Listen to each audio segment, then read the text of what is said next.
So we're going to change out these head studs. I got the new ARP head studs for it. That side over there was already done. So we're going to pull these out and put the new head studs in. I'm saying with these ARP studs, you can use 30 weight oil for the threads when you're putting in the studs. Look like on the old studs they had already put like some anise. Look like anise. Not sure what that is. But I guess we'll just go with the 30 weight oil like the instruction says. So I want to get some 30 weight oil and we will put the head studs in. They got to be torqued at 130 foot-pounds.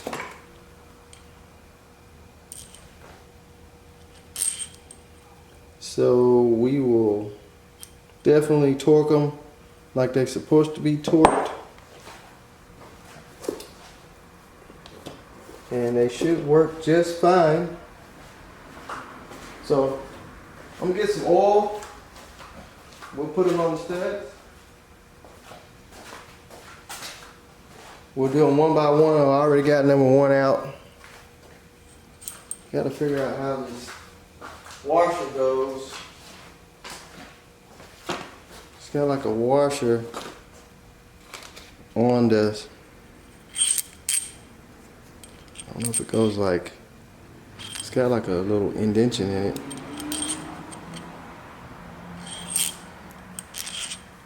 I don't really tell you how they go.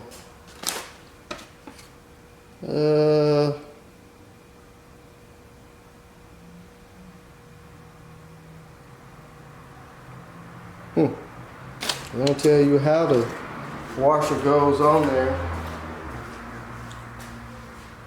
Really, I can't see on the other boats. So I guess I need to do some research so I can see how this washer actually goes on the boat. So after doing some research, this side of the washer is got to face the top of the boat. So they call it a chamfer.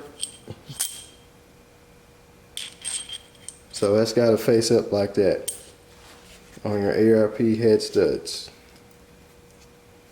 So we're going to put a little oil on there. Stick it back in there.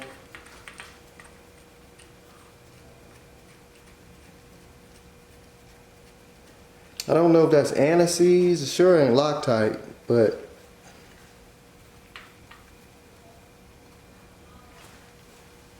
I'm gonna stick that in there. We'll take our torque wrench and set it for 130.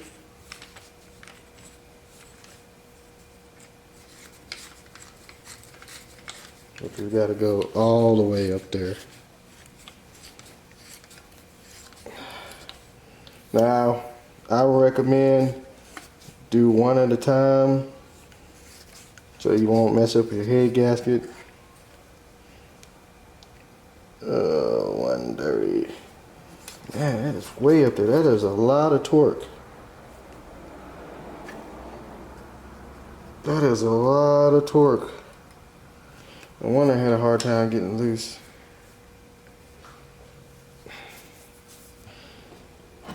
So those are 14 millimeters, which is better because the socket fits in there better.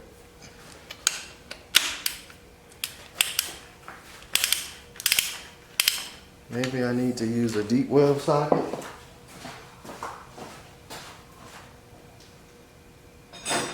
We'll find a deep well 14.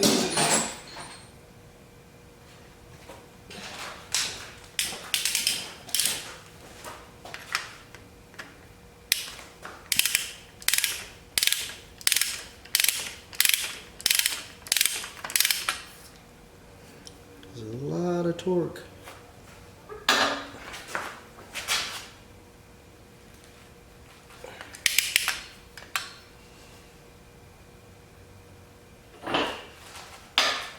Man, 130 is really, really tight.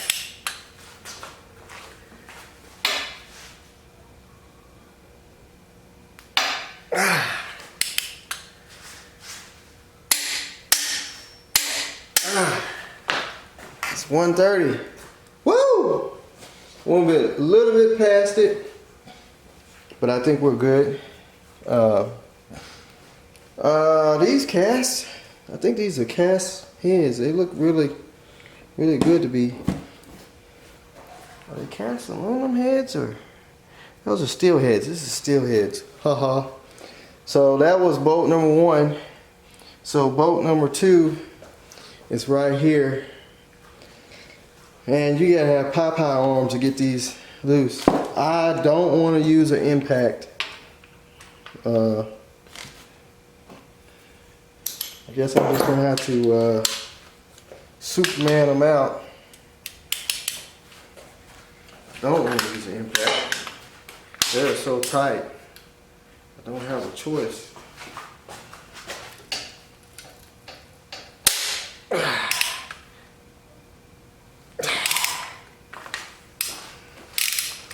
If I can't get them out by hand. So this is bolt number 2. It's actually oil they got on there. So we'll get our bolt and our washer with the little radius in it. Get the crap off of there.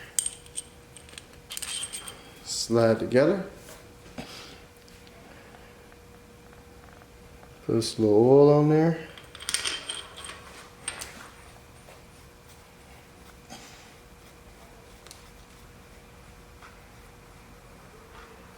Hand tightener down. 14 back on. Make sure our torque wrench is, I don't know if you can see that. Probably can't. Still set at 130.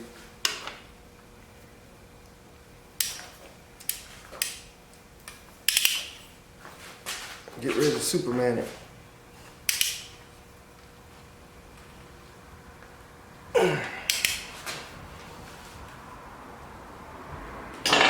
Whew. Oh, man.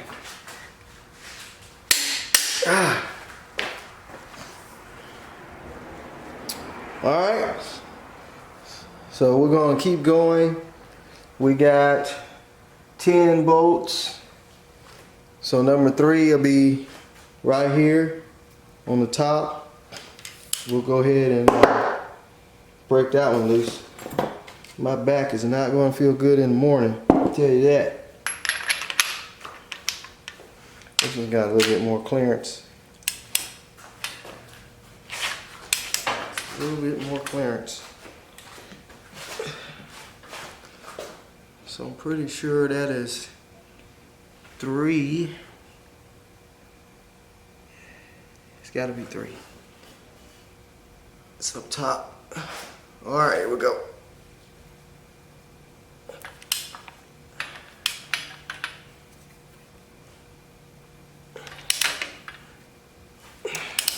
For some reason, that first one was super tight.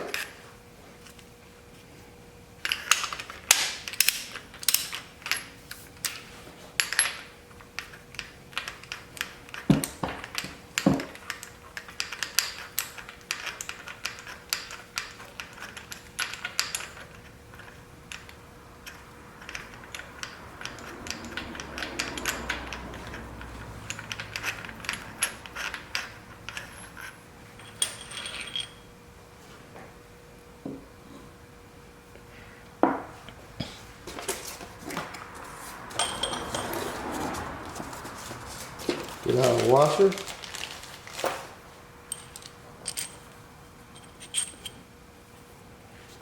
Another bolt.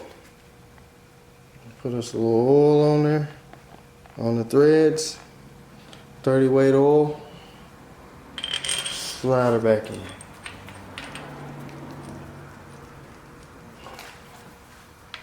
Like I say, you don't want to use an impact if you want to torque head bolts.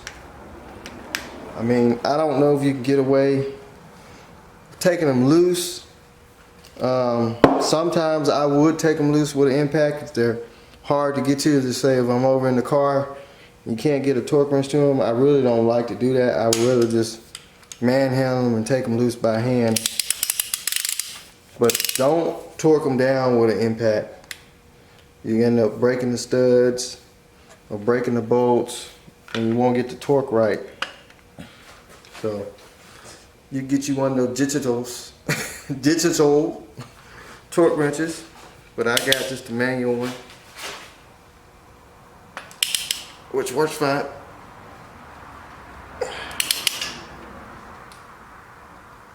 Ooh, gosh.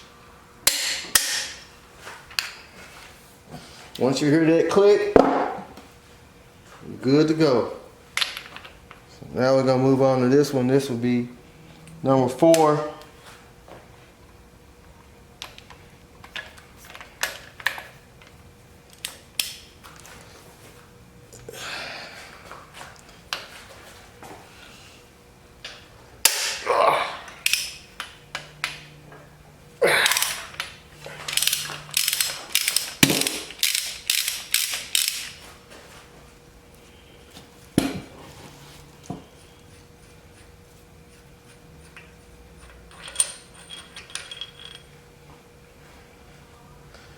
Look like some new head bolts, actually.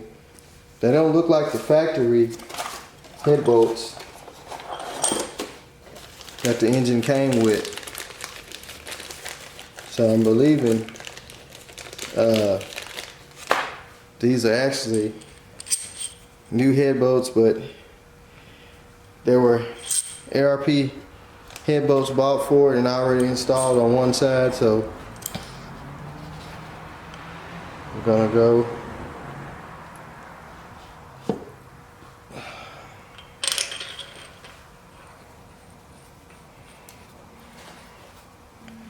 what's supposed to be in there.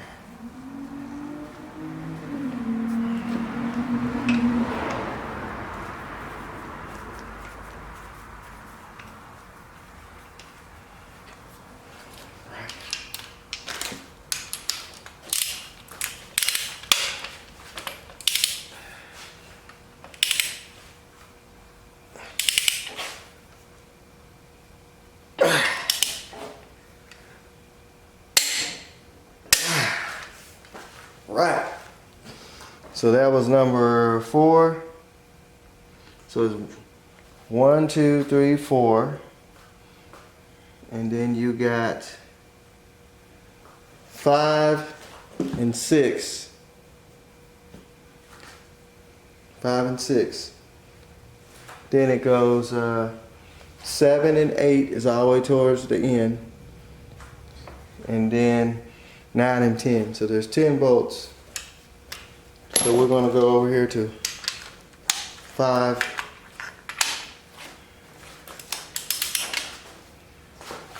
Okay, here we go. Like my script garage says, bring the thunder.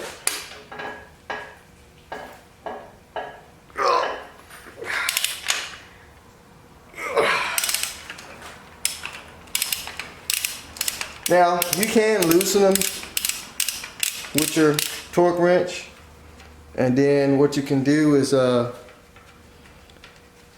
you can use your impact to go ahead and bump them on out.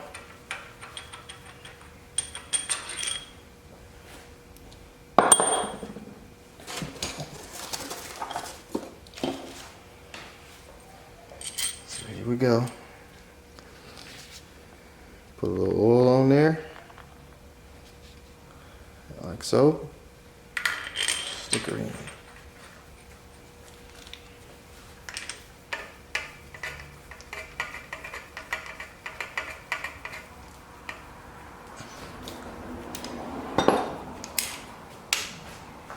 Make sure your torque wrench is still set.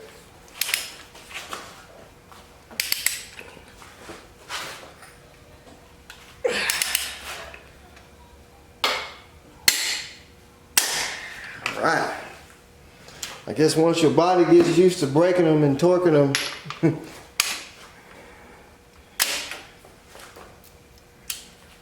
this is number 6.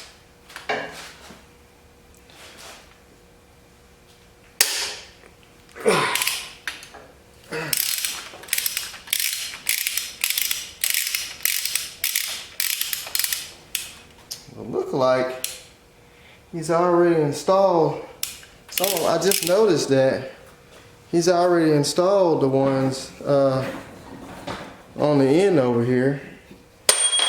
Whoops. So I guess he got to this part first. I don't know what the deal with that was, but these are already installed. So he was not putting them in right. He was just going to start here. I would rather start like the torque sequence. So I just noticed that he had already started putting them in.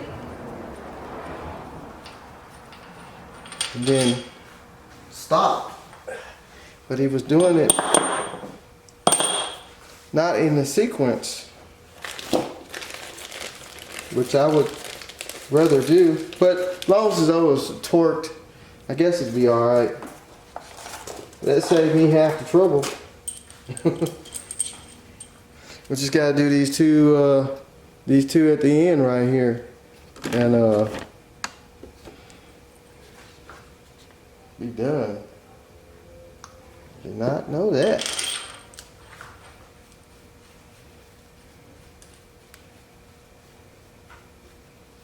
Did not know.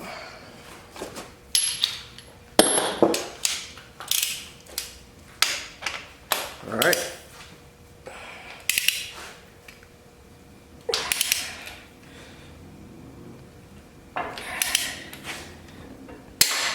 All right.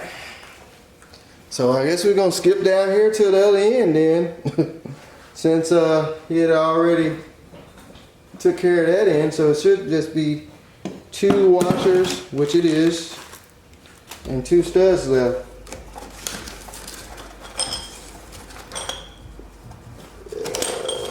Yes. Now we have a shorter one and a long one, so I would imagine all of these are the same length. So that's strange. There's a shorter one, then there's a long one. So hopefully, well, there's a short and long one here that was already out in the box. But that's probably from the other side. Hopefully. So I guess we need to go ahead and pull out 9 and 10. Hopefully those bolts match, you know. All the rest of them were the same length.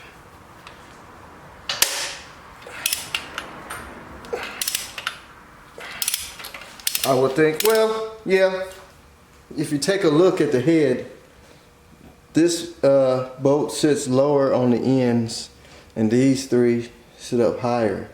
So if you take a look at that, you'll be able to see.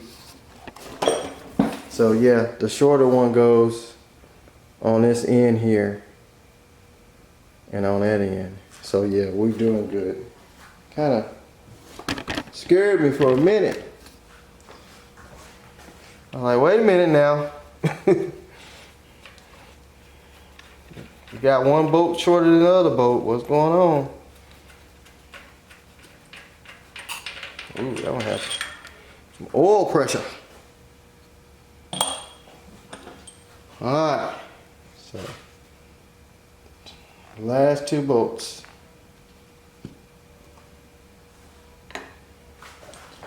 Last of the Mohicans.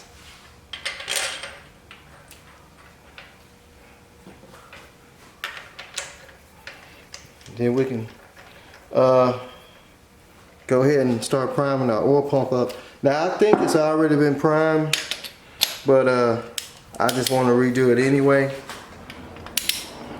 This motor's been sitting, so we got our break-in oil.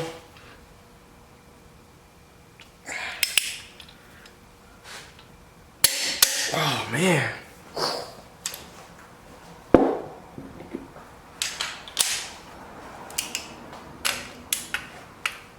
Okay.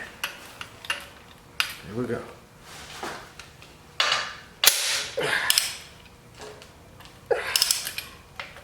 Bring the thunder.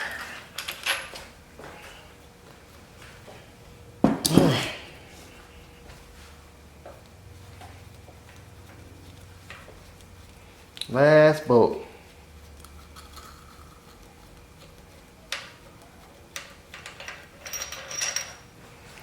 And it is the shorter one. Thank goodness for that. Make sure they're the same length. Which they are. Put us a little oil on there.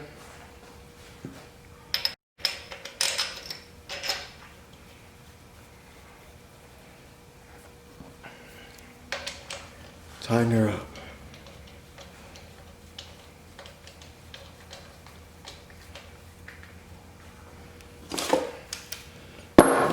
Torque wrench set.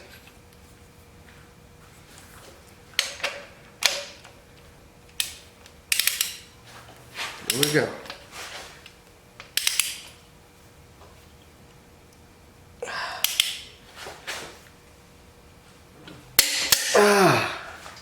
All right. So now we got the ARP head studs installed on this side. They're already installed on the other side. I guess I need to make sure these are torqued at 130. Oh, they definitely feel like it.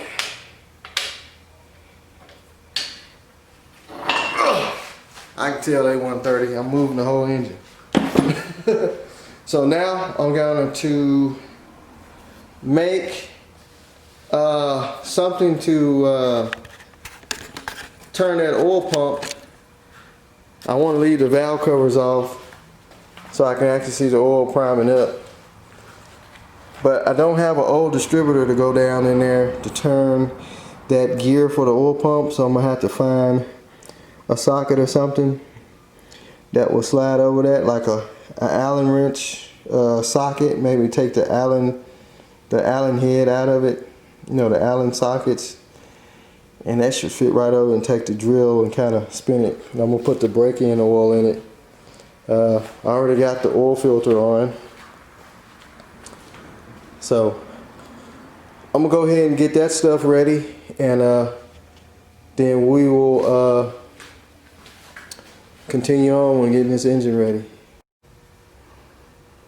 So before I put the oil in it and prime the oil pump, I decided to go ahead and put the spark plugs in, so that way oil won't be running and get all in the spark plug hose. Plus it needs the spark plugs in anyway. So we got these XL header plugs. Kind of focus in on it, but I'll tell you what they are. 576S XLs. They're supposed to gap at 60. We're going to gap them with our spark plug gapper to 60.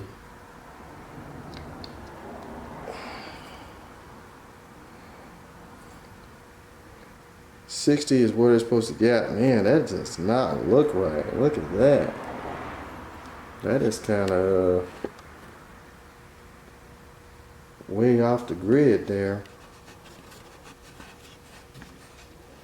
Trying I don't like the way that gap looks. That does not look right at all. So I guess we need to 60 is not going to work for these type of plugs.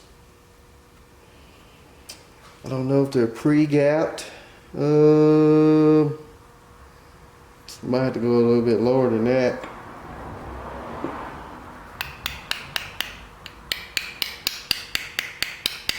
I think 60 is too wide for these plugs.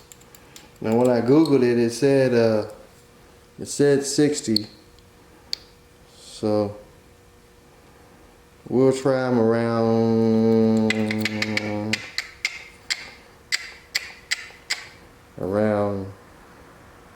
I guess we'll say 50, I guess. Cause that's 60. I mean, your firing part wasn't even all the way over the middle part there. Don't like the way that look. Let's see what the other ones are gapped at.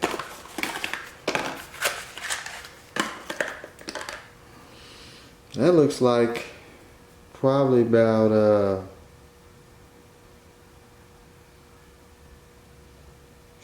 I guess that's like 20.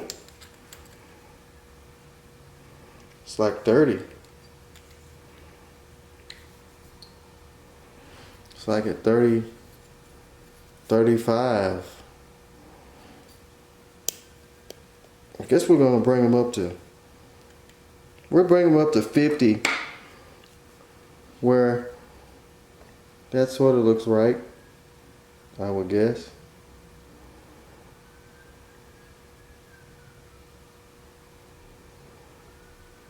Guess we'll bring it up at 50, because going 60 don't look good to me. So we'll try them at 50.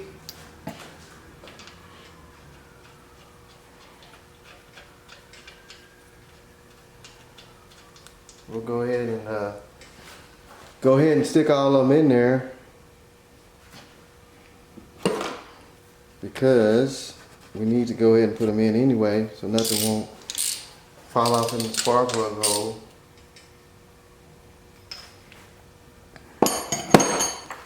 Which I don't see how it set around with no plugs in it anyway.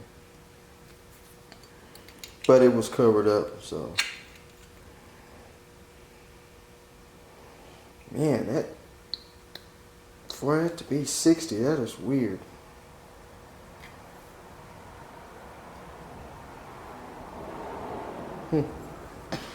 Well, we'll give it a shot. That's all we can do.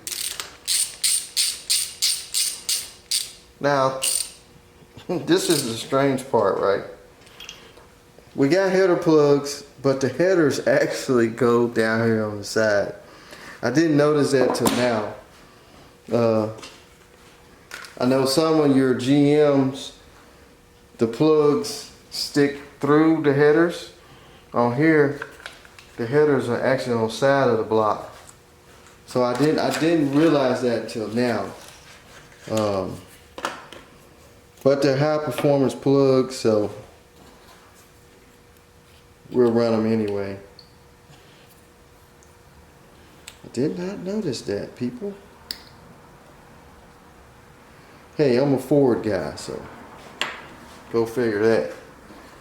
But I put together GMs before.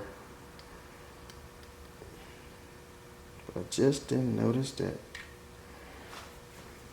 You really don't have to have header plugs.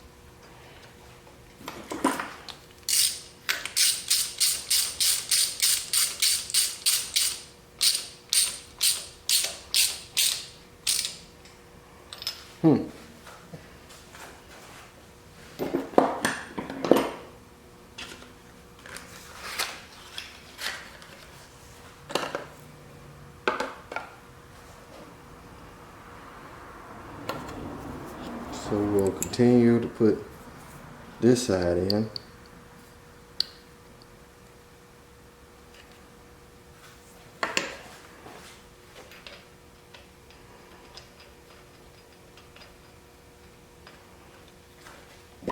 Well, I'm gonna say I'm a Ford and everything else guy, but I didn't realize this on the Oldsmobile.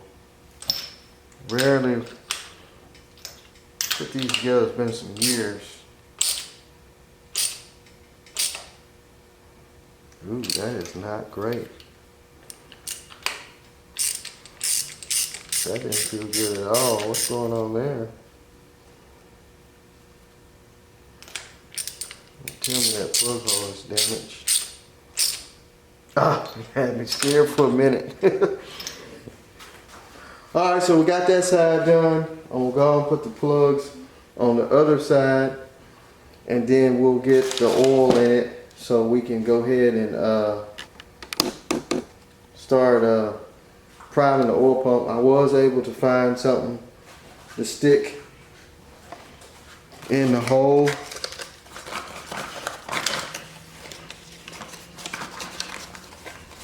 Now my next thing with these header plugs is, are they going to be too short when we put our plug wires on? That's going to be the next thing. So we might have to get the regular plugs. I didn't think of that till now. There's going to be a difference. Would our plug wires sit too low? But I doubt it. Just me thinking out loud.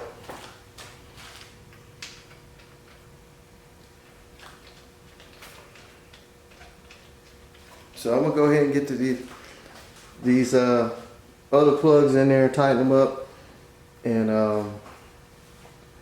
we'll go ahead and put the oil in. I think I ought to cut this. Nah, we'll roll on with it. We'll continue on. It won't take me long to throw 4 spark plugs in.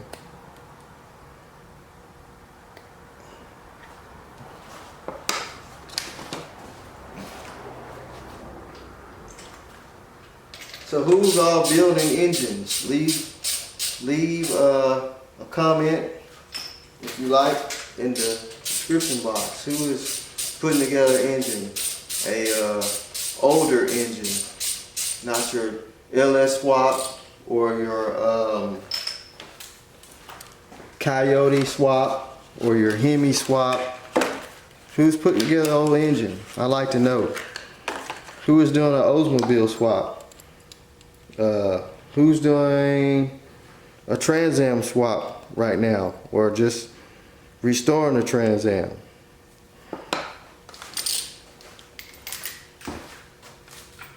Who is building a race car engine? Putting together a supercharged engine? Anything? Who out there is building something? I know I'm not the only one that's putting something together to get it running. There's got to be some more people out there. I know it is. Projects all across the globe and overseas. Who's building a high performance 4-cylinder motor? Honda Civic or Toyota or Nissan.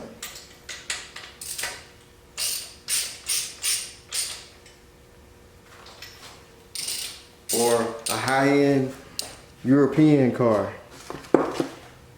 So anyway, I got the spark plugs in finally, as you see. So now we're going to put in our break-in oil.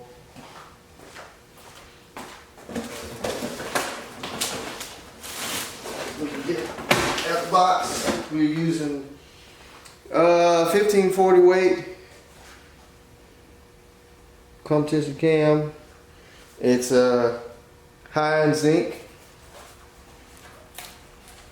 Now I do have the oil filter on, drain plug tight.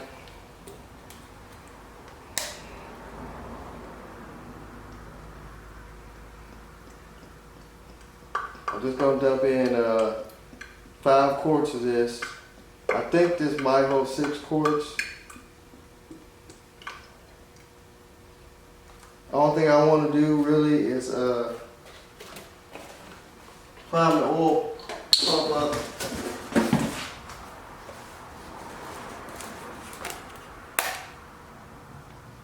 That way, that'll be done.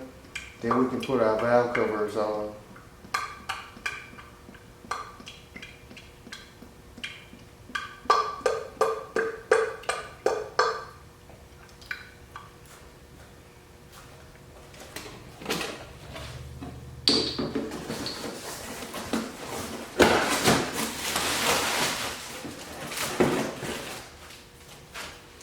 You want to make sure you use zinc braking oil for your flat tappet cams.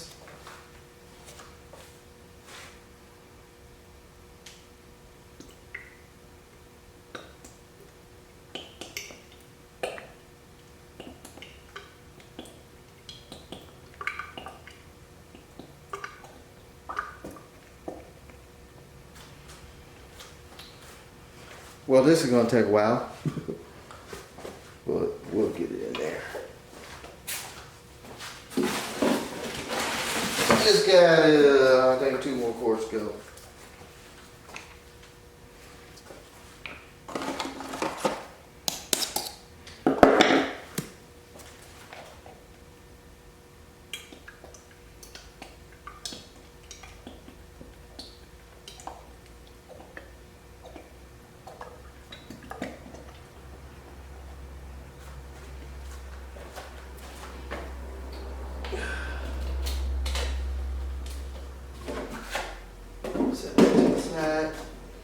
So actually that is 5. I guess we'll just go ahead. I don't know if this thing holds 6 quarts or 5. Right now we got 1, 2, 3, 4. I'm just gonna stick 5 in it for right now. And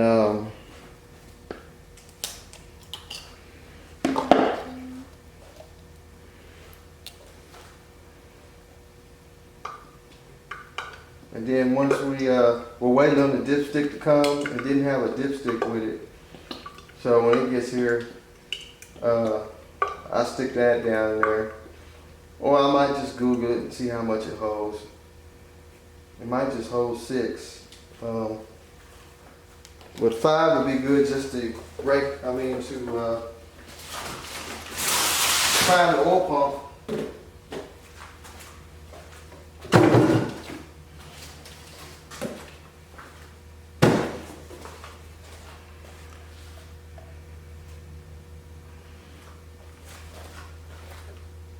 So what I'm gonna do now, I'm going to get my drill.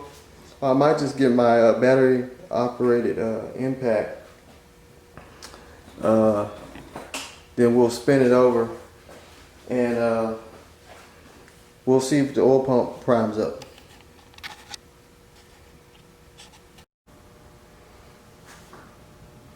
So we got our drill and I got an extension on the drill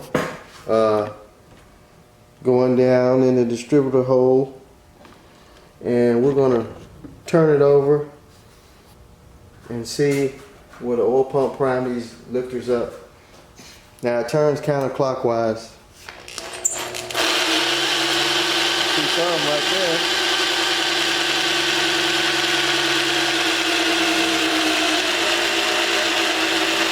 All right, I'll do a little bit more and get this one right here to prime up. The light is going kind of screwy here. Guess we'll get you guys some more light. I think the battery's going low.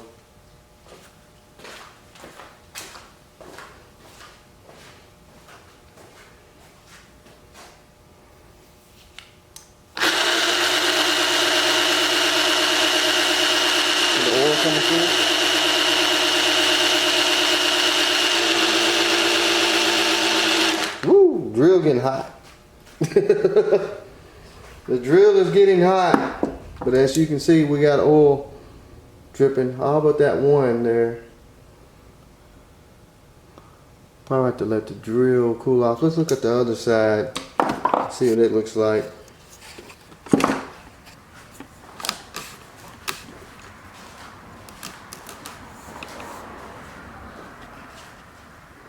Yeah. Yes. Light is dead. Let's bring the light over here. It looks like we got oil there, oil there, oil there, oil there, oil there, oil there, and oil there. So the only one suspect is this one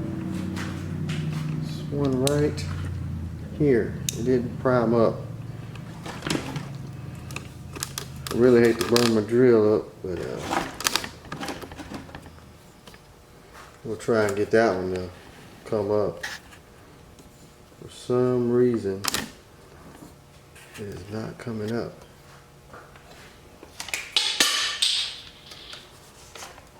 That one right here.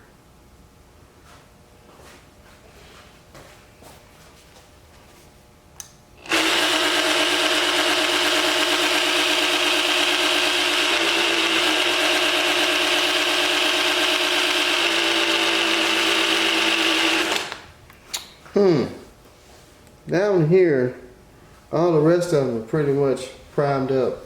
But this one right here, maybe I need to rotate the engine a little bit.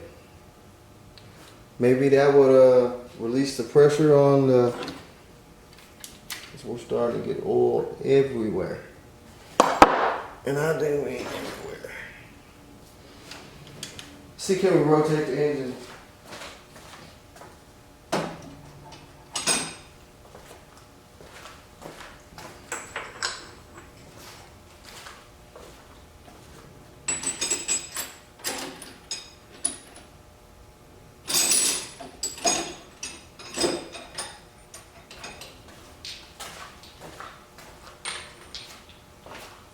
Find the right socket.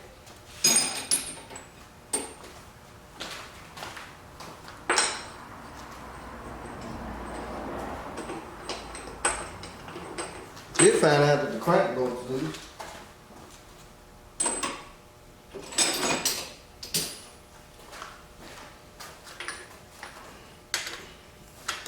Don't know why that one. The crank bolt is all the way loose.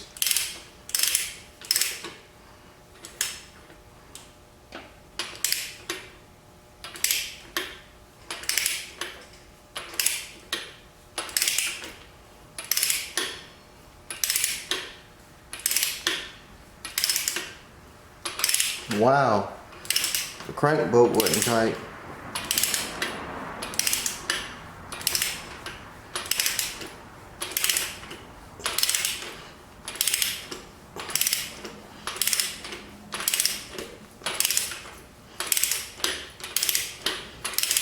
I'm glad I did decide to turn it over now.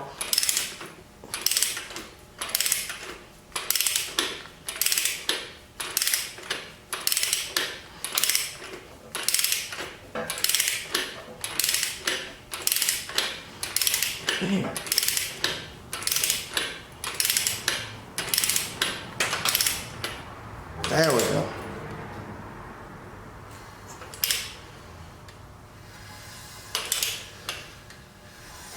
Listen to that compression.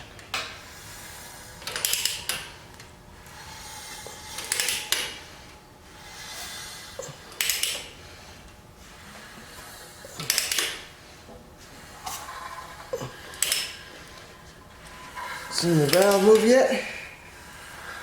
Should be next.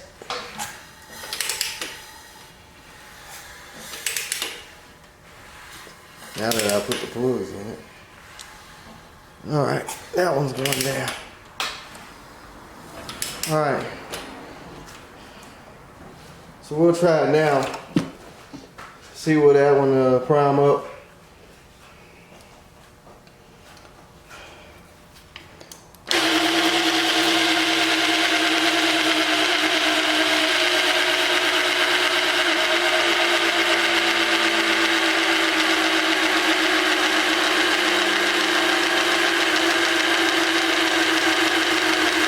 Man, it's the only one that ain't priming up.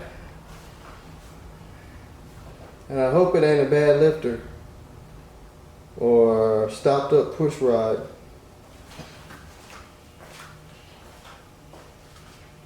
The other ones are primed up, it's just that one. It's not even drizzling any oiled out. So what should we do? What should we do? I really hate to pull that intake off to check that lifter.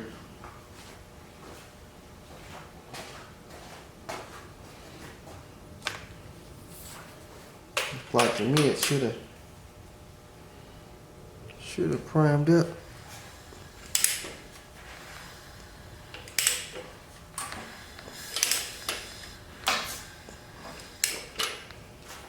A lot of compression.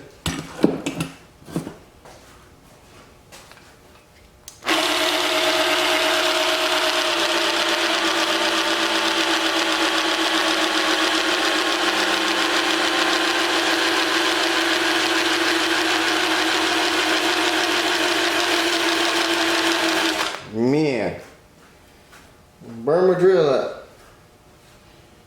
For some reason, that lifter there is not. It's not priming up. I don't know if it's a bad lifter or something. Sorry about that, but that one, everything else is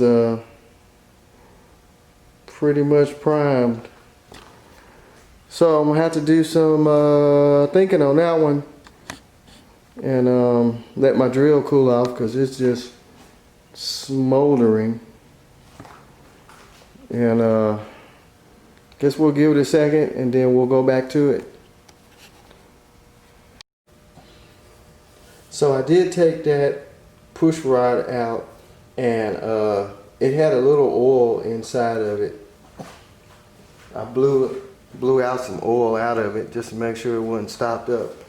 So that one just might be slow about priming up, but I got a bigger drill, so we're going to try it now with a different type of drill and see what happens.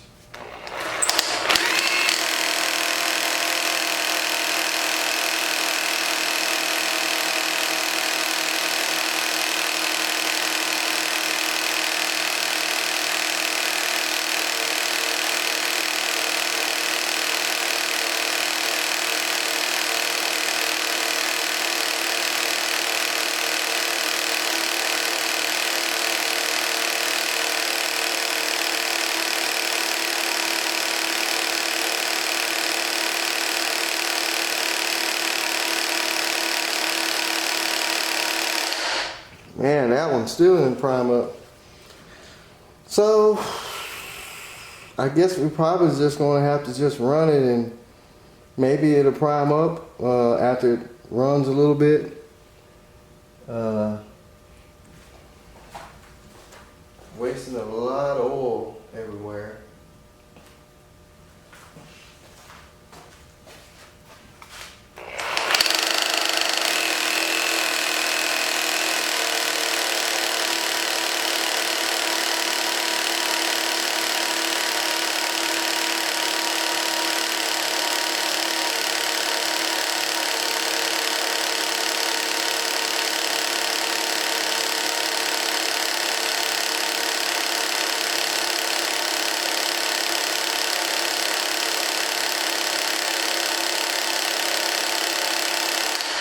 I don't know. What you guys think? You think it might prime up after it runs a while? Because I am wasting a tremendous amount of oil. Definitely everything else is primed up. So that one's got me baffled. Like I say, it had a little oil in the tube when I took it out and blew through it. I really hate to pull that intake off and then we have to remove that one lifter, but I believe it'll probably prime up once we run it.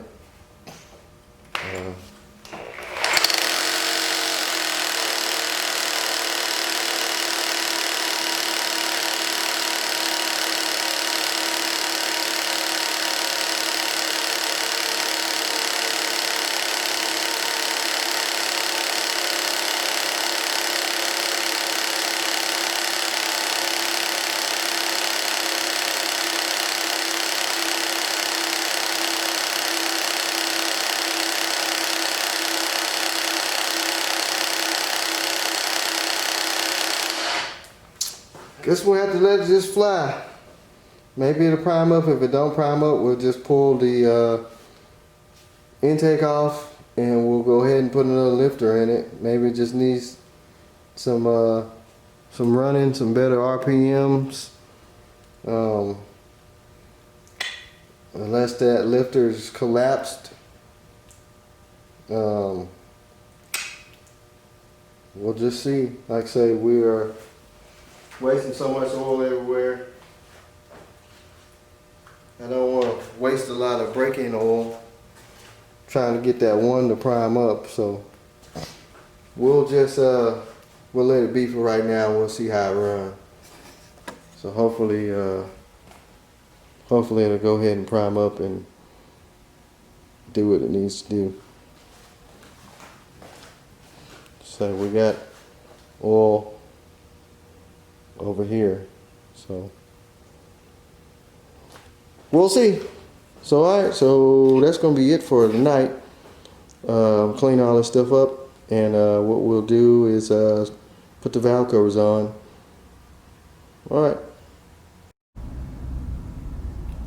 Okay, after playing around with priming up the lifters, I was able to get some oil to finally come out of that one there.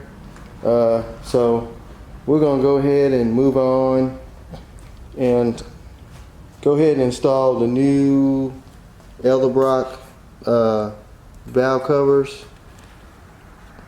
They're chrome, and we got our new gasket, and then we're going to put the distributor in and get it set up, and we're going to put our engine mounts on. We might put the engine mounts on first and then put our distributor in. I want to start getting a lot of stuff buttoned up on the engine.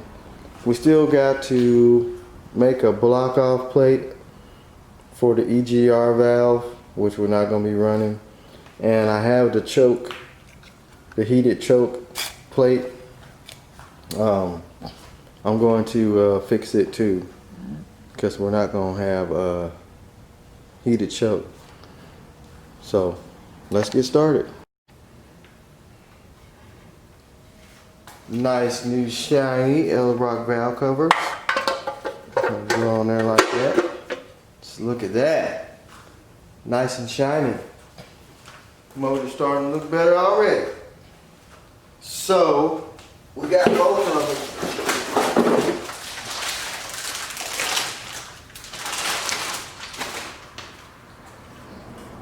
So this is the other side here.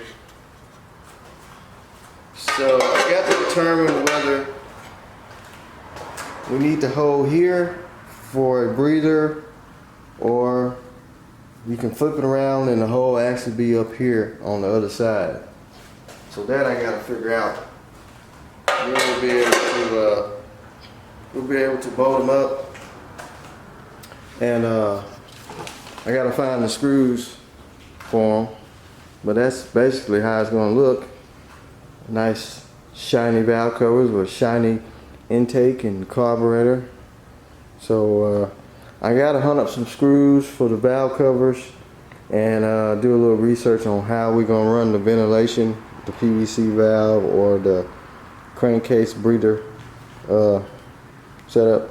So let me do some research on that, and then we'll get them bolted up. So I got the valve covers on. As you can see, they're nice and shiny and bolted down, new gaskets. We got the distributor ready to go in. So this is a HEI distributor, like a GM distributor, Chevrolet distributor. I think Oldsmobile is all the same. Anyway, what we got to do is get a distributor hold down clamp.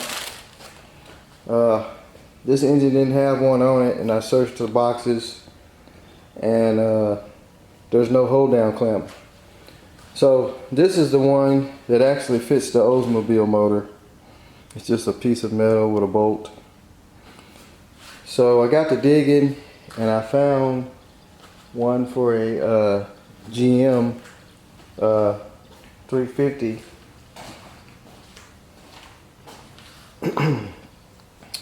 Here. See, it's still got the orange on there.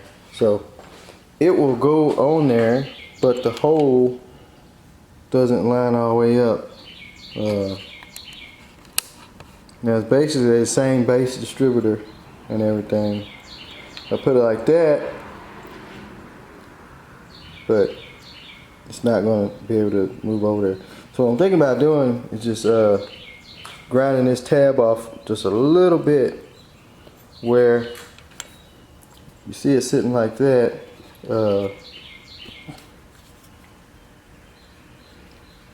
Grind it off so it'll sit against this little ridge right here, and then the hole line up. You still have adjustments, because with it like that, it's actually sitting over the base, so it should hold it down. So we might try that. If not, we'll just order one for it, but I'm gonna try and shave some off of there, and I think we'll be good. So I'm gonna get to work on that, and hopefully that works. We can get it top dead center and drop the distributor in there, and move on to putting the engine mounts on. Distributor is set in just temporarily. It's not at top dead center.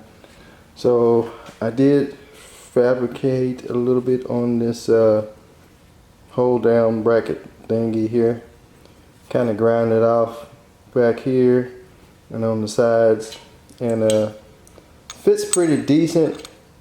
Put the bolt in there. Show you what we got.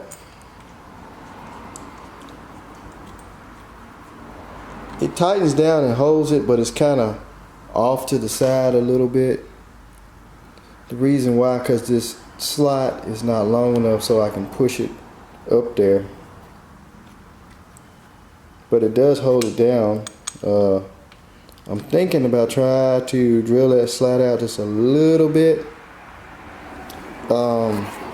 so that will slide up on there more. Let's see, will it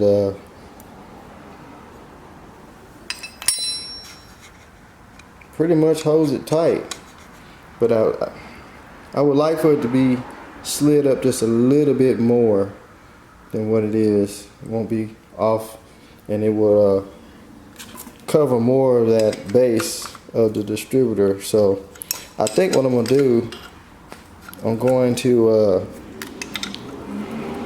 take a drill bit and try and make that slot where the bolt goes just a little bit longer towards the back of the bracket. Just kind of widen it out just a little bit so that hole will line up, and then I should be able to put it up on there like that, and it should hold it down pretty good. So I'm gonna try and do that. If not, I could put it in my vise and kind of bend this ear over a little bit, and that will cover it. I might just try that first.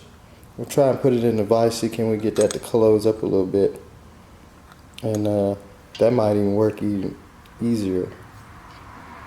So let's go over here to the vise,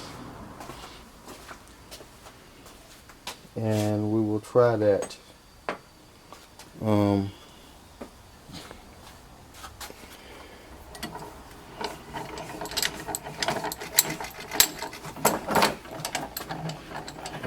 this on up there. Stick it in there like that, and then close it up. Let me get you guys set up on tripod. Make it a lot easier to work with. But all in all, the distributor is going to look great. Basically in there, nice and chrome. So it's going to look real good.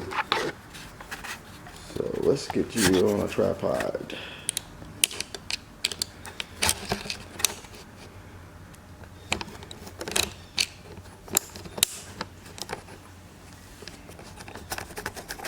There we go. All right. Let's see, get you set up here. Do. Somehow we'll get it set up.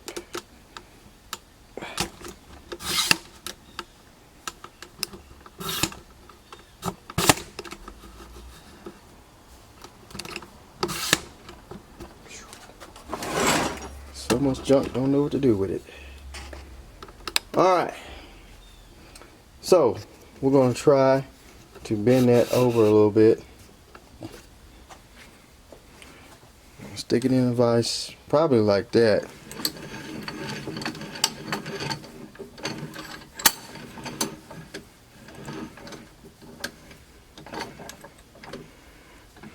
Maybe it'll work. Maybe it won't. Maybe it'll pop out and hit me in the forehead.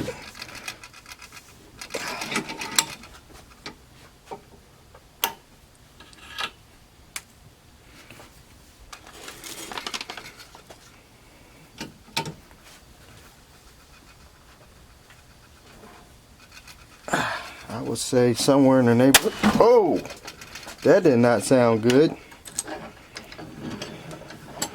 Something broke. I think it was a... Oh, it just slid down that hole right there. I thought I broke the vise. Probably not going to work. I didn't see that little hole where my grip part goes.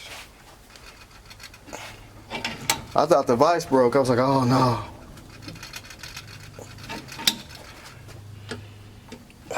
Let's see what that does. That would have sucked. So.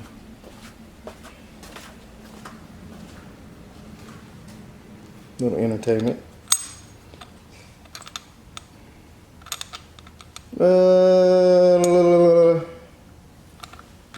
Let's see.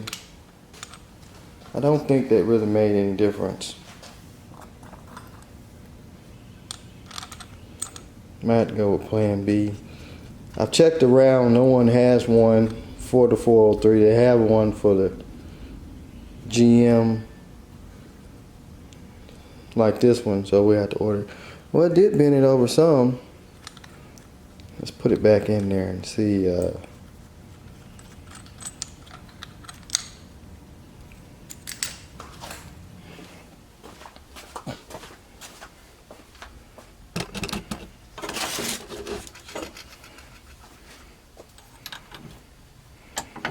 That did not sound good. Thought it was over with for the vise. Pretty thick piece of metal.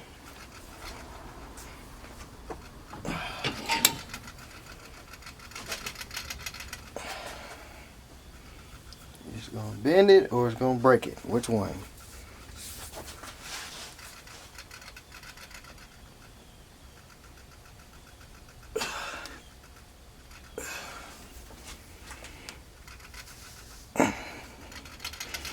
I don't think it's gonna work. We'll see. Might have bent it a little bit.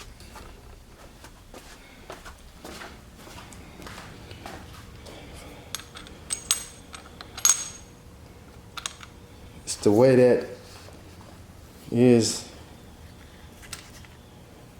It has that piece of metal that sticks off the back of the block.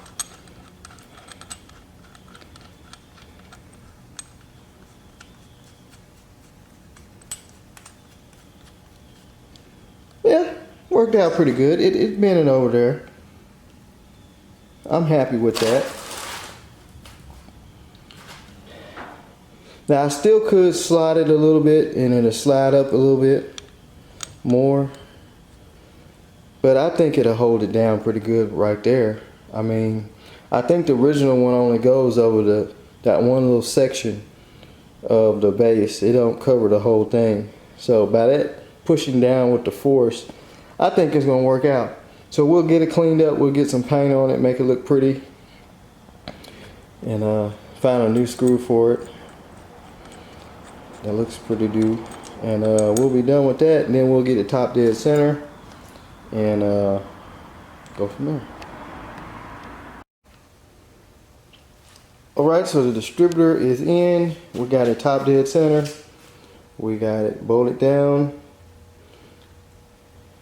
It's nice and tight. It's not going anywhere. So now we are working on the engine mounts on the side of the block. It has a peculiar engine mount setup. It has this flat steel and it says front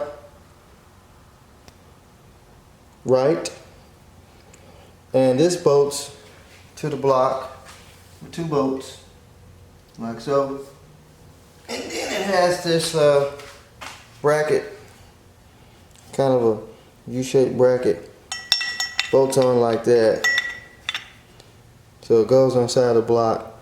Never seen nothing like that before.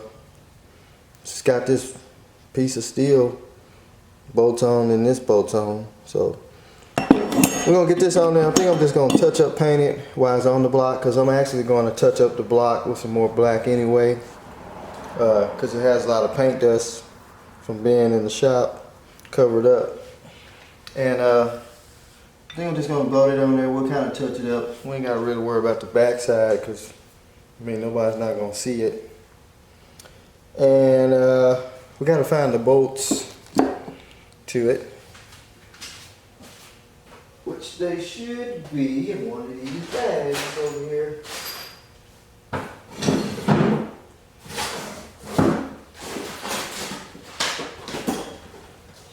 So I'm thinking it's supposed to have a nut and a flat washer or a lock washer. So I think I found them. Of course, everything's covered in dirt, so I'm probably gonna have to clean it all off anyway. So I'm gonna get all the nuts and bolts, which I think these are the ones that holds it to the block.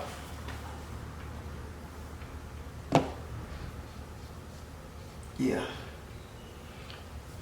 So we'll get all those cleaned up and get it bolted onto the block, and I'll show you how it looks after that.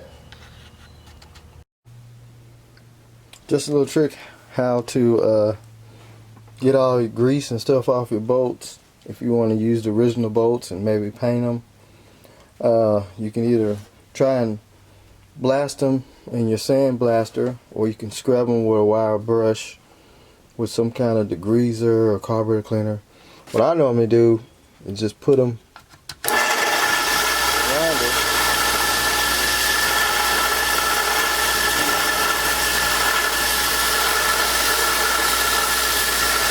Wire wheel.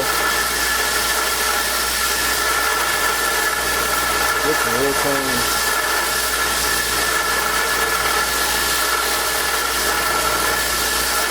Then you can clean them off with like some paint thinner or carburetor cleaner.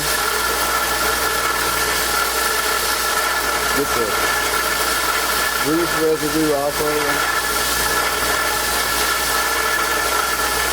Then they're ready to paint.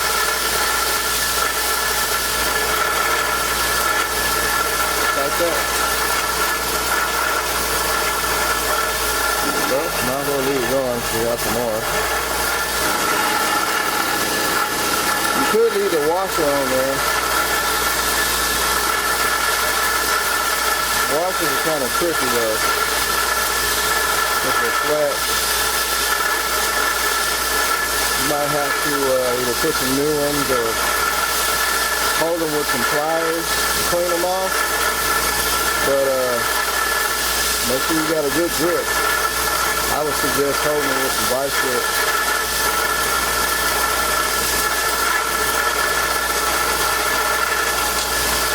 Or you can hold them like this. Just be careful not to get your hand. Don't let them go because they'll go through that grinder and spit them out. Never find them.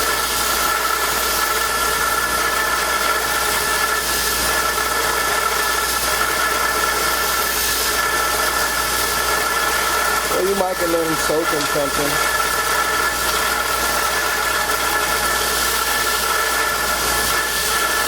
If you don't have a wire brush.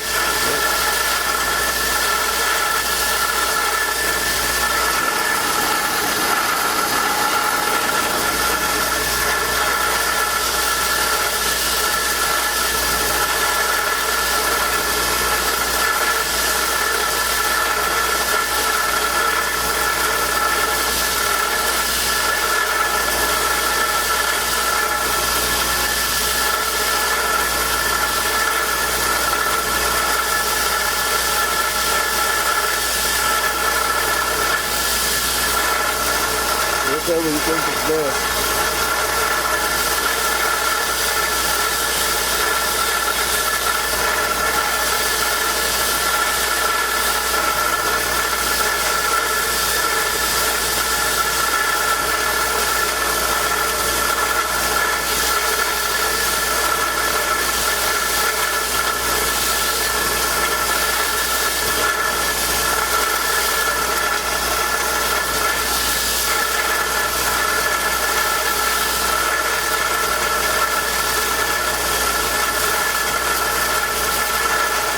Be able to get them all the way clean, but the paint stick to them is better.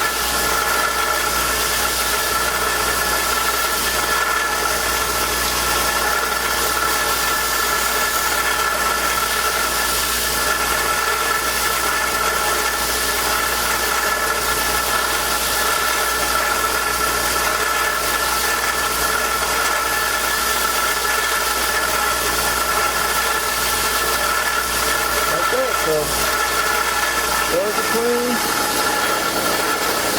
And now it's time to put the motor mounts on the block.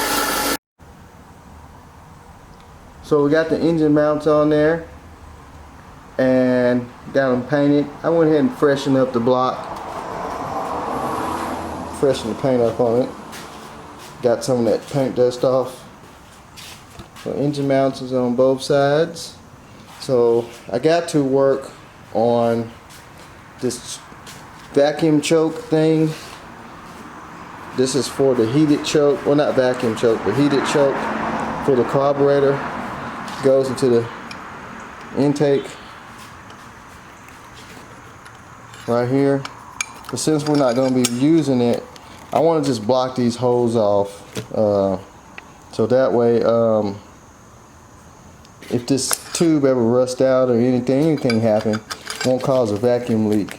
So I think I'm just going to take my wire welder and just kind of buzz it in, and then I'll take it and sand it down, smooth it off. They do sell a plate for it, but I think I can make this work without having to buy that little plate. Paint it up, make it look nice. And then I got to tackle this EGR valve too. So anyway, I'm gonna buzz these hoses, weld it up, and I'll show you the outcome on that.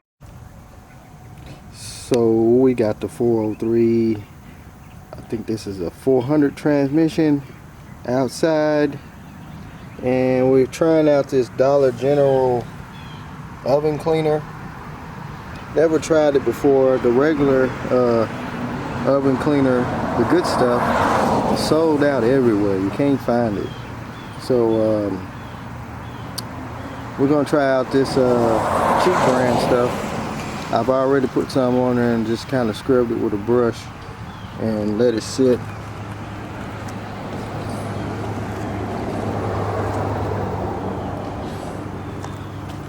got the seal kind of covered up. You can see it's kind of taking off the dirt. So I'm going to hit it with the pressure washer, and hopefully we can get some of this stuff off of here, and it'll be looking like brand new. So I'm gonna set up and get the pressure washer, and we'll see how it's gonna look.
Turned out pretty clean. That's probably the best it's gonna get though.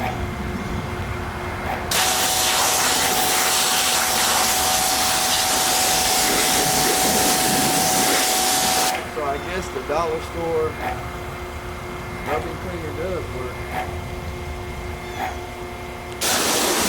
Dollar General.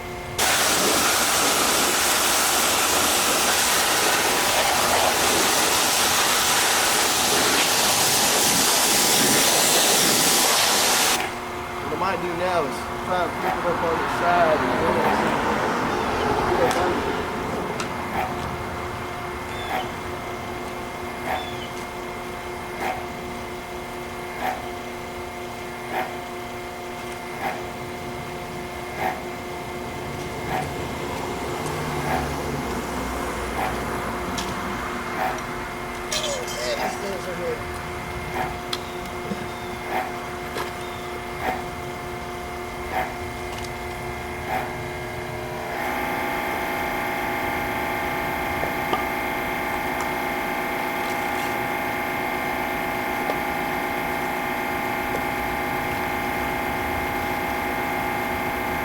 something better than that.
up a little bit more.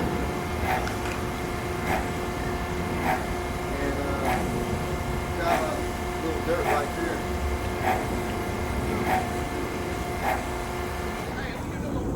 Maybe we can hit it with a wire brush.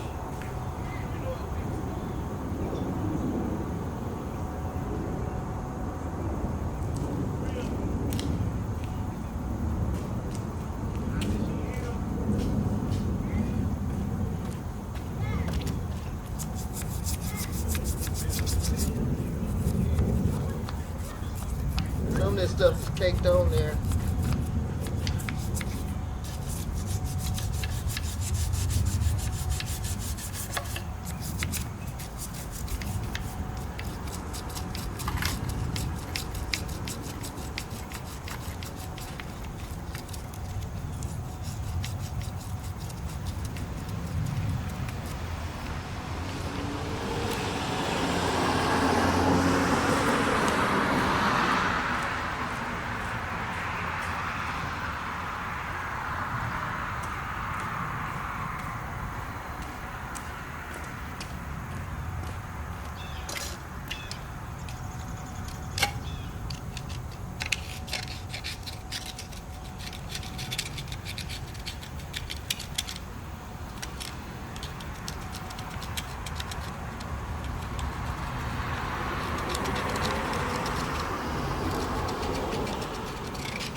Looks pretty good. Better than it did at first.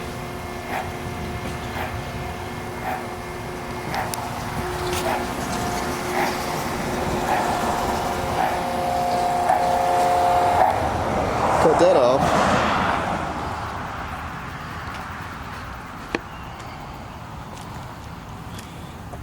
So now look at it. Looks pretty decent. Probably do a little bit more scrubbing on it. But from what it was at first, Looks real good. So we're gonna get it inside. Probably not gonna paint it. I'm gonna try and scrub it a little bit more, probably with a wire wheel or something. Kind of get that color back like it looks right there. And probably just leave it like it is. Like I say, transmissions, the only thing you're gonna really see is the bell housing anyway. You might can see the sides, but I'm not gonna put too much in it. We'll clean it up best we can, and that'll be it for the transmission until we get the seals in, which I got to put the front and rear seal in. So, and we got to get our, the passing gear cable, that one broke, and transmission lines, and we got to clean the dipstick up. So just wanted to get it out. It was going to rain today, so I said, well, before it started raining, I like to get this on out here and get it cleaned up. So this is the heated choke assembly. I took my little buzz box welder and just kind of welded up the hose, smoothed it out, and I'm gonna make a gasket for it out of some just plain old gasket paper. So what we're gonna do, we're gonna take a pin and we're going to draw it out.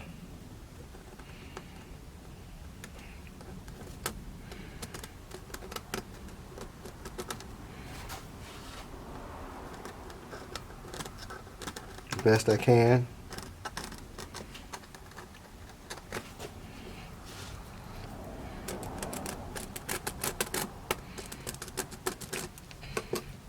Kind of rough drawn the little plate.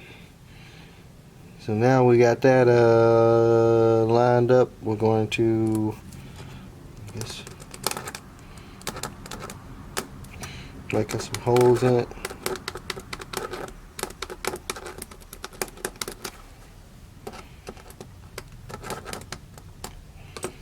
So something like that. And I have some hole punchers that we can make some holes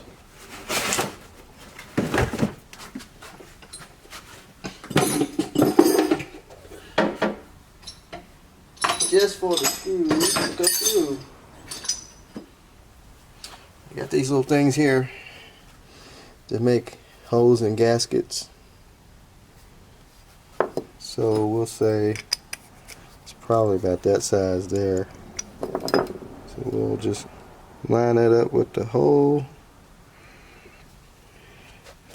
Take us a hammer.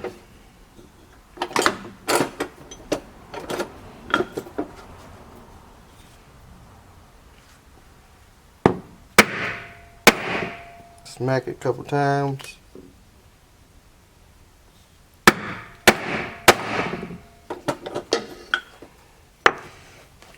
There, we got our holes in there. So after that, we need to cut it out where this is going to go through. And that's going to be tricky. So what we need to do is just basically cut a little square in the middle, because it only needs to seal around the edges. So we'll get our razor blade knife.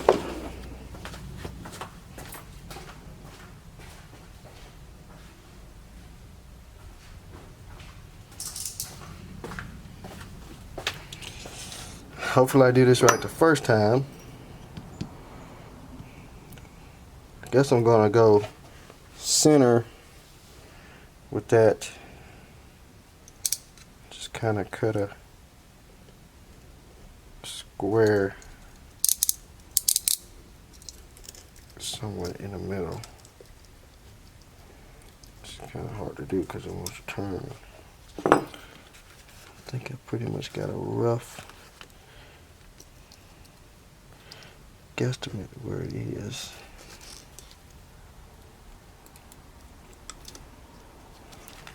Kind of hard to do, but we can get it done. Just kind of tear that a little bit. So let's see where that.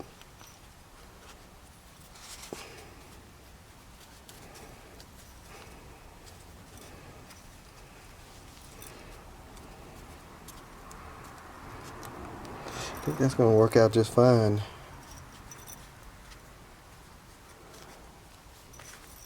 So now we just need to just cut around that to make the gasket. So I'm going to take this back out of here. I could just cut around it. I don't know if I can do it that way. Cut it while it's on there. I think I better just take it back off. Get some scissors.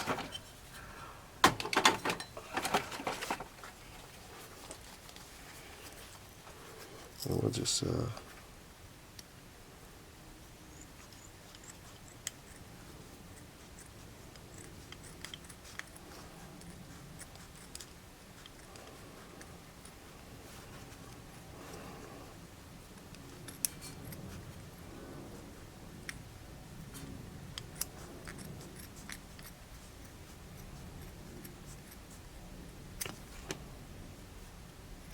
make it look a little neat. Nice little gasket. We'll put some sealing on it. And probably do a little bit more trimming in there where the screws go, but I think it'll be alright. And there we go. We got a gasket. We'll throw some paint on it and it'll be ready to go on. So this is fixed. So now we're moving on. Where did I leave off? Okay, we got our distributor in. I got the choke block off plate. Well, it's actually not a plate, it's actually the choke, heated choke plate. I blocked it off, painted it, bolted in. So now we are putting the wires on. I'm gonna go ahead and wire it up. Got to looking on the interwebs and I found wiring diagram there. That's for the 403 and probably other Oldsmobiles like the 307, stuff like that. So basically we're going to start. I've already got 1, 8 and 2. So that'll be 1, 8, and that's 2. So I've already got those on. So what we're going to do, I guess I can do this side here, and then I'll show you what it is kind of hard to do at the same time, but I'll do my best. So I'll just start this side here. So coming over here, you got your 1, which is here, 3, 5, and 7. So we'll just start with 3. So 3 looks like it goes over here where 4 is. So that'll be 8, 4, and then 3, I believe. Kind of hard to see. Let's see. 1, 8, 4, and then 3. So this is 3 right here, and 3 here. So we just need to find a plug wire that's going to reach that far for 3. And we got our little silicone that you want to put in the plug wires so they won't stick. So you just take the little package. Pretty sure you guys know. Just run it up in there like that. So this will be 3. I'm thinking this is the right wire. It's got to be kind of long. Probably have to end up changing it. That's too short. That's too short. Those are too short. So I'm gonna say that has to be 3. So next it'll be on this side it'll be 5, which 5 is right here on the front. So we got a 5. 5 will be there. Man, these wires are super long. I think that's the shortest one. I think all the rest of them is the same length.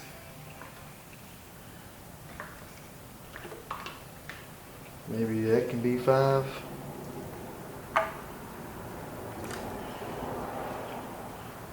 Well, we'll do this one with 5.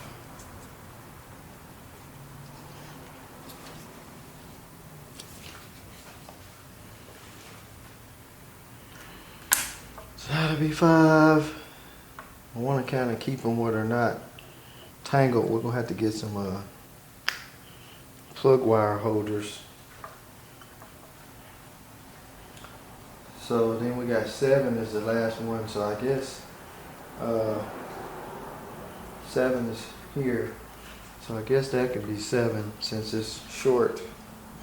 It's the shortest one. I'd rather do all this outside the car so that way I don't spend that much time having to lean over the hood and lean over in the engine bay trying to wire it up. Everything will be pretty much ready. So then after that, we got 6, which is right next to 5. That'll be on the other side. So I'll show you what I got going here.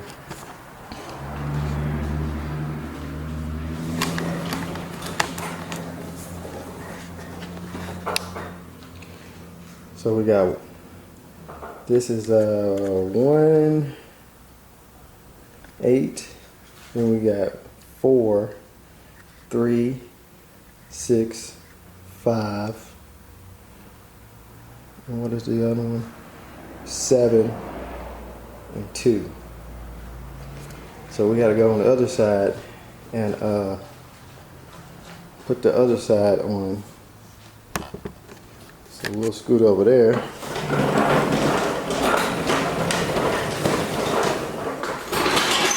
Everything's in the way today.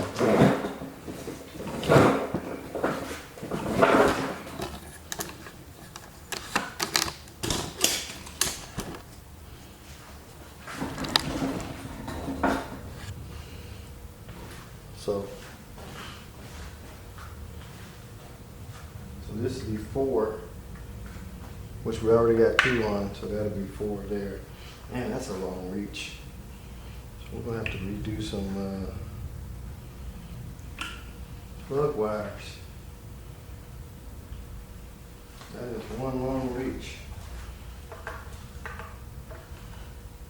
But according to all the other ones, I'm guessing unless that one was long. Let's see. Oh, that's the same size. So I guess we have to just go like that. That'd be 4.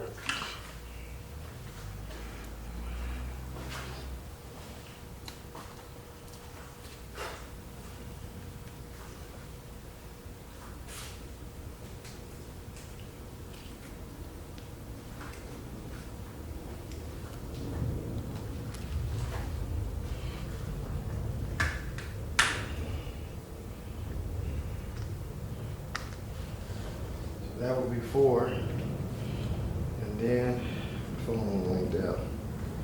We got 5, that's the last one.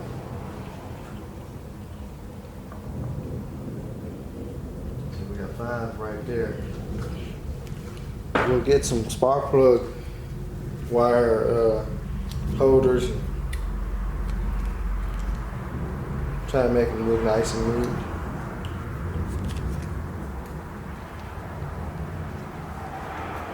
Find something we got around here. So that will be 5. So hopefully we got that wired right.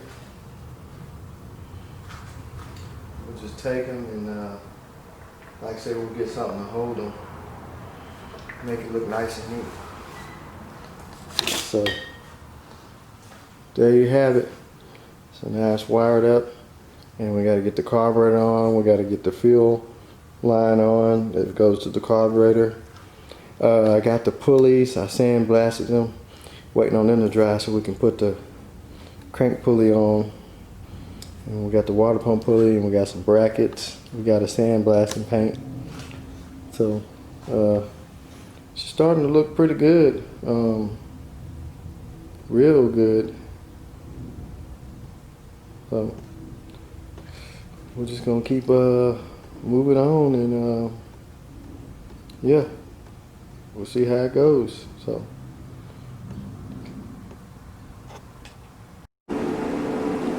So we got our pulleys on and I got the carburetor on, but ran into a dilemma.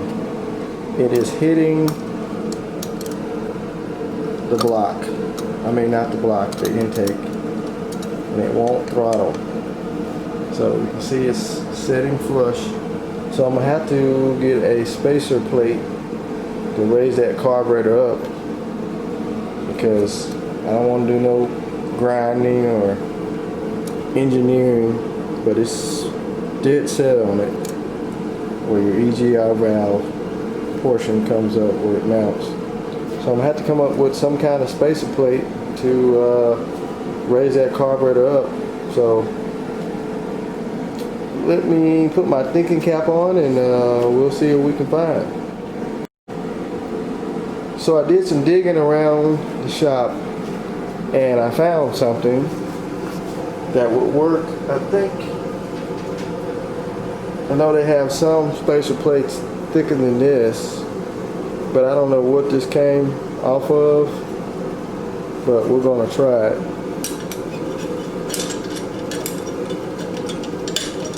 So now it goes on like that. So we have to put a gasket on the top of that.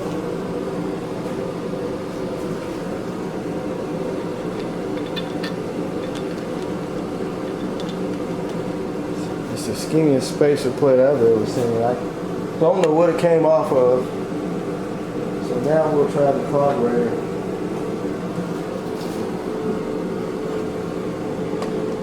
Let's see here. Drum roll, please. Oh, look at that. Look at the clearance. I mean, that's just enough clearance to get the throttle working. Now, I know I gotta tighten these 4 bolts down, nuts down on the stud, so hopefully that don't sink it down and where it won't throttle, but I think it'll be alright. So that little, I don't know what you call it, a 1/2-inch spacer, did the trick. I mean, over here everything looks good. So we'll get some washers and the nuts on it, and I think it'll be good. And we have to move on to getting our fuel line set up. We did pick up the air conditioning brackets,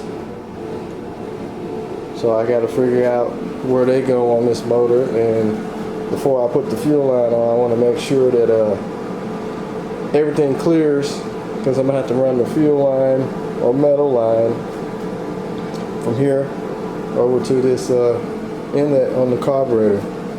So, but that's good. I figured that out. We're still waiting on our EGR valve block off plate.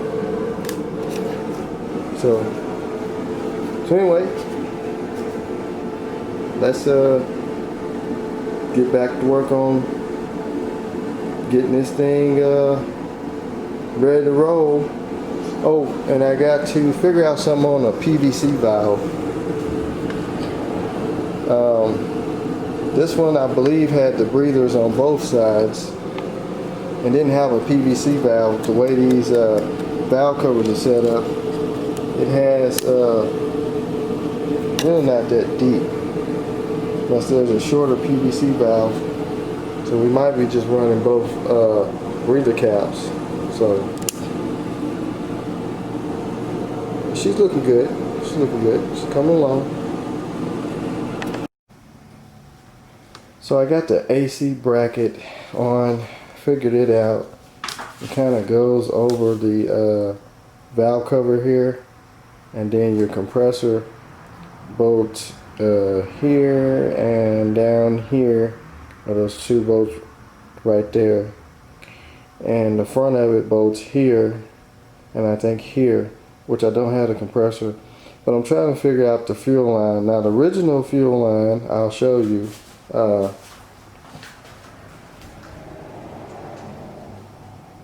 You can see it on this picture here. It runs behind that oil filler tube and then to the carburetor. Well, we don't have that, and you can see the compressor there, mainly how it goes. So without having the right fuel line, which we can order, I'm going to have to experiment with this one, because I'm going to have one that I can put a hose on to go over to the carburetor inlet, which is going to require a hose. We're not using the original carburetor. So running through here will really work, but I'm going to have to cut off a section and run a hose from here to there, which I'm going to experiment with that. If it don't work out, if I can't get the right angles, we're just going to order the right hose, fuel line, and go from there. But I think I can make that work. So I'm gonna get my tubing cutter out, and we'll cut that off, and we'll see if we can get some kind of angle. Now this can move on the carburetor by unbolting this bolt there. So if I can't get that to work, then we'll move on to plan B. So I'm gonna probably cut it right here. I'm guessing maybe a little higher. We'll try higher. We'll try cutting it right here and see what kind of response we get. This is just a fuel line that I had laying around. I don't know what it came off of course, but it can be cleaned up and used. If not, like I say, we can just order the factory one. We're not going for the all the way factory look anyway. I mean, this is pretty much going to be, I guess you can call it a resto mod. I mean, the car didn't come with the 403 in it, so it's going to be a lot of stuff changed up anyway, so we can get away with doing some stuff that's not factory unless we have to. So I got the tubing cutter on there. We're gonna cut that off.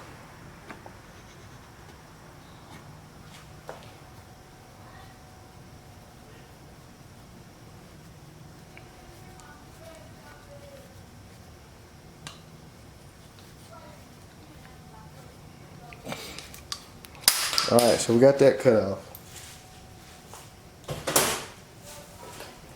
So what we're going to do is, that should screw right into the fuel pump. I could cut a little bit more off of it so the angle can be just right when we put a hose on it. We don't want it sticking out that far. Or I could try and bend it maybe a tad where it points this way. We can put a hose and kind of go around. I mean, the way this is shaped, it's really good. But I think I might have to cut a little bit more off of it, because that's too long anyway. So we'll cut a little bit more off of it. Probably like right up in here.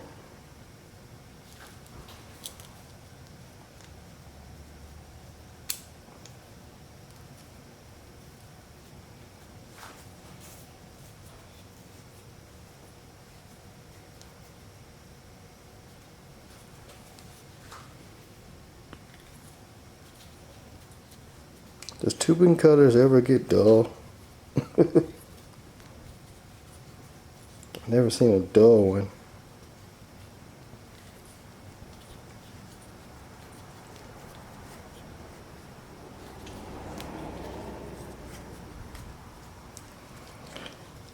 Okay, so got that off. Screw that back on there.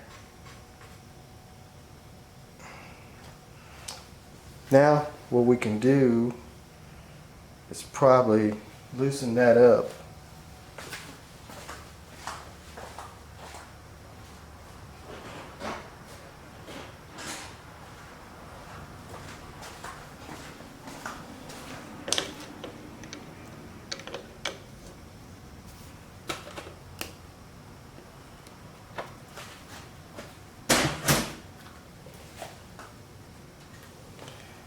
We can loosen that up like that, maybe. It's kind of weird. It's going to be like a S shape, I guess, once you look at it. It can be like shook, shook. I don't know. We'll put a piece of hose on it and see. I have to hunt down some hose that looks like maybe 3/8. So I'll hunt down some hose and we'll see if we can make that work. Okay, so I went ahead and cleaned up the little fuel line, and I got some 5/16. The bad thing is this thing is, whoa, sorry about that. This thing is at a funny angle, but I believe I can get it to go somewhere like that.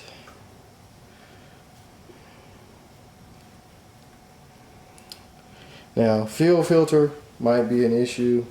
We can always run one where it comes out of the fuel line, coming through the frame. We can put a fuel filter down there. But or we can put one right at the fuel pump on the other end. So I think that right there will work. We just need to cut some fuel line off somewhere in there. Let's get something to cut that with.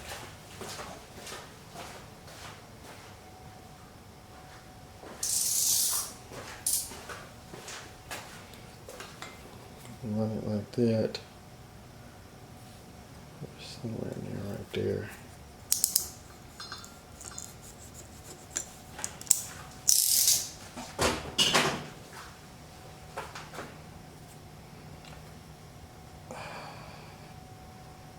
Another bad thing is we got 5/16 going to 3/8. But this is new fuel line, so I think we can get it to stretch on out there.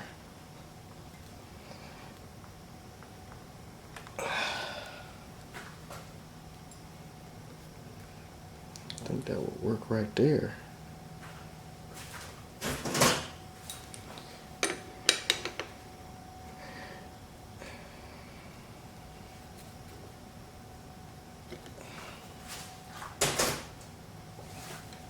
That should do it there. I mean, and tighten it up.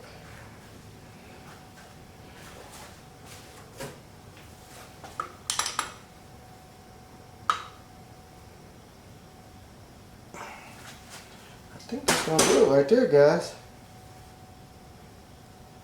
I don't want it touching the. That should do it. I mean, I like it. I mean, what y'all think?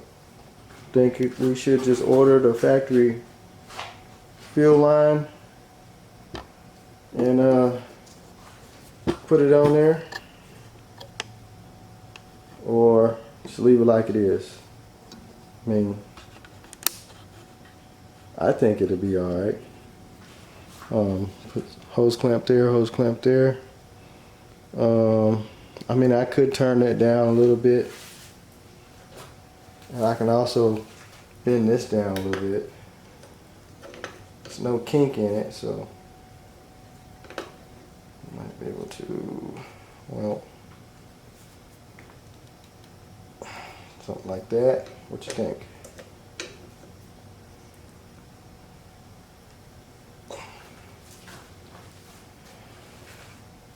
I like it. I mean, it looks fine to me. Like I say, we put a hose clamp there. We'll see how it happens and how it works. And like I said, we can always put a fuel filter where it goes in. I think this is return. Where it goes in, we can put a fuel filter here to keep it from going into the fuel pump. So we'll go with that. I'll check and see how he likes it, and I think it's going to clear the compressor. Like I say, the other one actually went over. Now, another problem I see might be our heater hose has got to come through here to get to here, but we can always run the heater hose through and over to here. I mean, I don't think it's going to matter.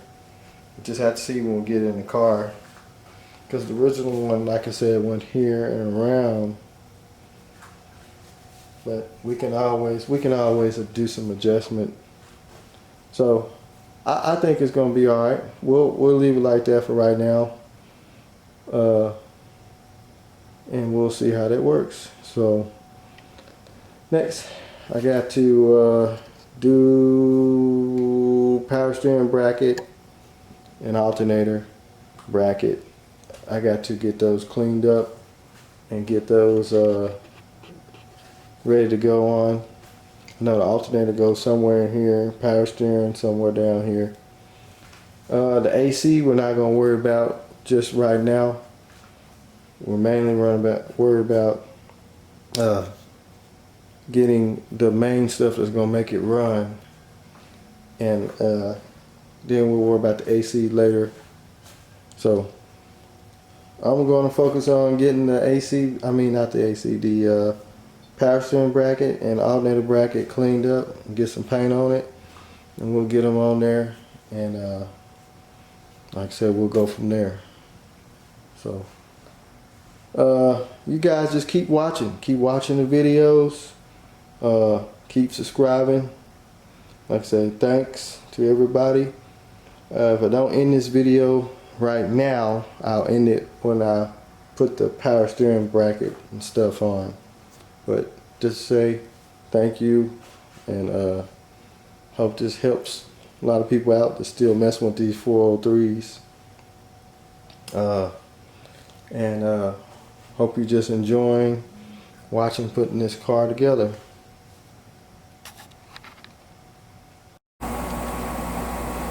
So I just got through sandblasting the battery tray and the alternator and power steering bracket with the old Sandblaster 5000, and got them looking pretty slick. I had the wrong type of sand at first. I had some of this Black Diamond. It's kind of aggressive. I didn't want to sandblast right. It's kind of too thick, I believe, and I couldn't get it to sandblast, so I had to run down to go Northern Tools, and I picked up some medium premium glass abrasive, and it really slicked it out. Let's get that off of there. It gives a nice smooth finish to it. When I was running the black diamond, it kind of beat it up. The metal was kind of rough, so I knew something went right. It's been a while since I used the sandblaster. I actually went to Tractor Supply and picked this up. That's all they had, so I was like, oh yeah, that'll work. And then I remembered the last time I used it, which I ran out of, was the glass. But yeah, so we're gonna get these primered, cleaned up, probably wipe them down with some acetone, get them cleaned up, and then get them primered and get some paint on it. So we wiped them down with some acetone. It's kind of like paint thinner. It says it thins fiberglass, resin, epoxy, and abrasive, dries fast. What it does is get the oil residue off of the metal. I read up on it, and a lot of guys are using it kind of like paint thinner, or probably brake cleaner can do the same thing, but I always wipe it down with that first. And now we can get them primered. So we got our power steering pump alternator bracket all painted up. That's the two power steering pump brackets, and that's the alternator bracket. And here's our power steering pump, which I got to get cleaned up, and we'll get that on there sometime. This is the other alternator bracket. I kind of cleaned it up, tried to polish it up a little bit, make it look kind of good. The alternator is real scrungy and dirty, so we had to get that cleaned up, make sure it's good. But everything else is looking pretty good, so like I said, we're still waiting on the EGR plate. So that's going to be it for right now. We're going to wait on some other parts to come in. I'm going to go ahead and start putting the transmission seals in. We got to get the detent cable for it. That's your kick down cable. Waiting on it to come in. So, and we'll go ahead and clean up the power steering pump and get the brackets on it. So anyway, that's going to be it for now, guys. It's going to be it. So until next time, just stay tuned.